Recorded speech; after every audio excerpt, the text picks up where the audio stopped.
भक्त बंधु और बहनों, आज की वीडियो में हम जानेंगे करवा चौथ की एक अनोखी कहानी जिसमें 7 भाइयों द्वारा कृत्रिम चांद या नकली चांद दिखाकर व्रत तोड़ने की जो कथा है वो आज बेसिकली हम इस वीडियो में सुनेंगे। करवा चौथ यानी पति की लंबी उम्र के लिए रखा जाने वाला व्रत, और साथ ही साथ करवा चौथ के व्रत करने के प्रभाव से पति के जीवन में किसी प्रकार का कष्ट ना हो इसलिए भी रखा जाता है, और इसके साथ साथ पति की लंबी उम्र और पूर्ण आयु भी प्राप्त होती है करवा चौथ के व्रत करने से। करवा चौथ के व्रत में शिव, पार्वती, कार्तिकेय, गणेश जी और चंद्रमा जी का पूजन किया जाता है। हिंदू सनातन धर्म में करवा चौथ सुहागिन का महत्वपूर्ण त्योहार माना गया है। इस त्योहार पर महिलाएं अपने हाथों में मेहंदी रचकर, चूड़ी पहनकर, 16 श्रृंगार करके अपने पति की लंबी उम्र के लिए उनके लिए व्रत और पूजा करती हैं। सुहागिन या पतिव्रता स्त्रियों के लिए करवा चौथ का व्रत बहुत ज्यादा महत्वपूर्ण व्रत होता है। यह करवा चौथ का व्रत कार्तिक कृष्ण पक्ष की चंद्रोदय व्यापिनी चतुर्थी को किया जाता है। इस व्रत को हर सुहागिन अपने पति की दीर्घ आयु के लिए रखती हैं ताकि उनका पति सलामत रहे और उनको दीर्घ आयु प्राप्त हो। इसलिए अन्न जल का त्याग यानी निराजल रखकर पूरी निष्ठा और विधि विधान के अनुसार शिव, पार्वती, गणेश, कार्तिक, चंद्रमा और करवा चौथ माता की पूजा की जाती है। और इस व्रत को करने से अखंड सौभाग्य की प्राप्ति होती है और आपके पति की दीर्घ यानी कि लंबी उम्र होती है और उन पे आने वाले संकट भी दूर होते हैं। तो हर सुहागिन स्त्री को करवा चौथ का व्रत अवश्य रखना चाहिए। करवा चौथ के व्रत में चंद्र दर्शन करने के बाद ही पारण करना चाहिए। चंद्र दर्शन करने के बाद उनको अर्घ देके चंद्रमा माता को उसके बाद ही पारण करना चाहिए।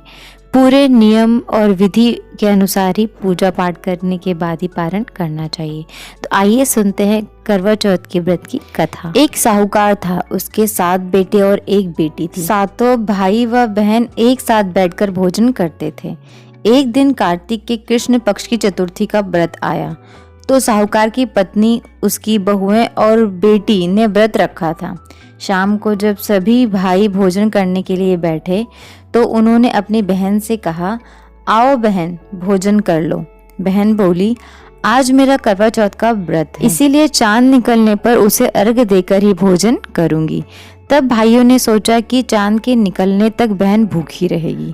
अतः एक भाई पेड़ पर चढ़ गया और वहां उसने एक दिया जलाया और दूसरे हाथ में छलनी की ओड़ कर दी, जिससे वह दूर से चांद जैसा लगने लगा।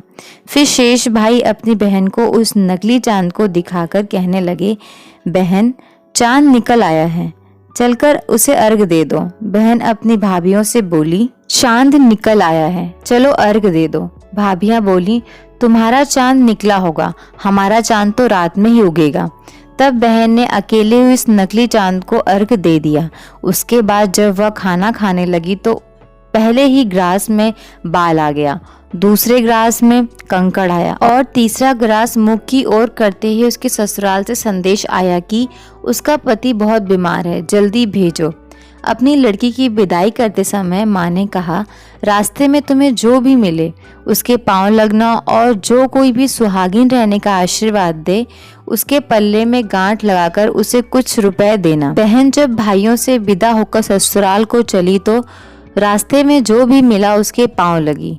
सबने उसे यही आशीर्वाद दिया कि तुम 7 भाइयों की बहन, तुम्हारे भाई सुखी रहें और तुम उनका सुख देखो।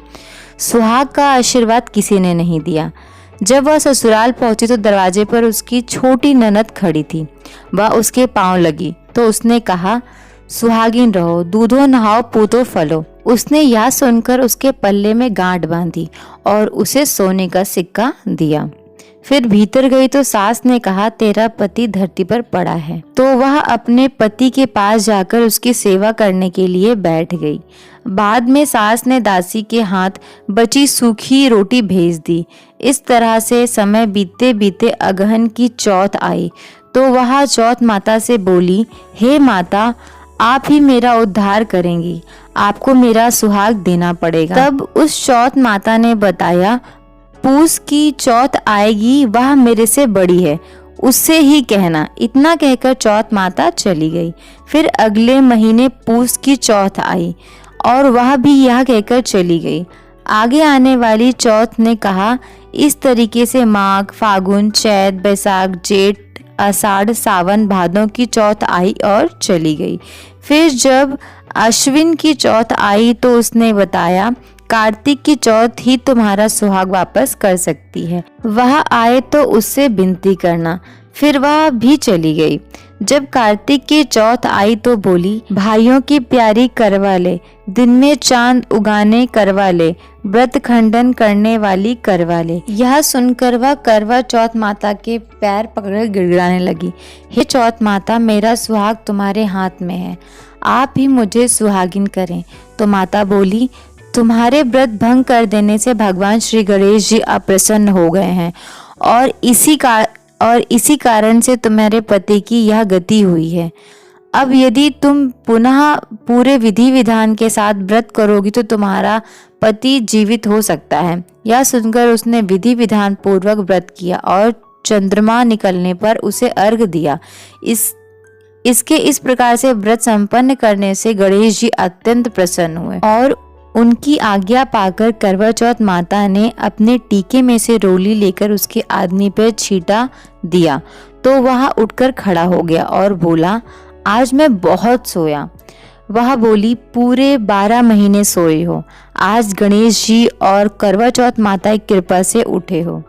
हे करवा चौथ माता, आपने जिस प्रकार से उसके पति को आयु प्रदान की, वैसे ही हमारे पतियों की दीर्घ आयु प्रदान करना। जो भी इस व्रत को करे और जो भी इस कथा को पढ़े या सुने, उन सबके पतियों की दीर्घ आयु प्रदान करना, सबको उत्तम फल देना। बोलो करवा चौथ माता की जय।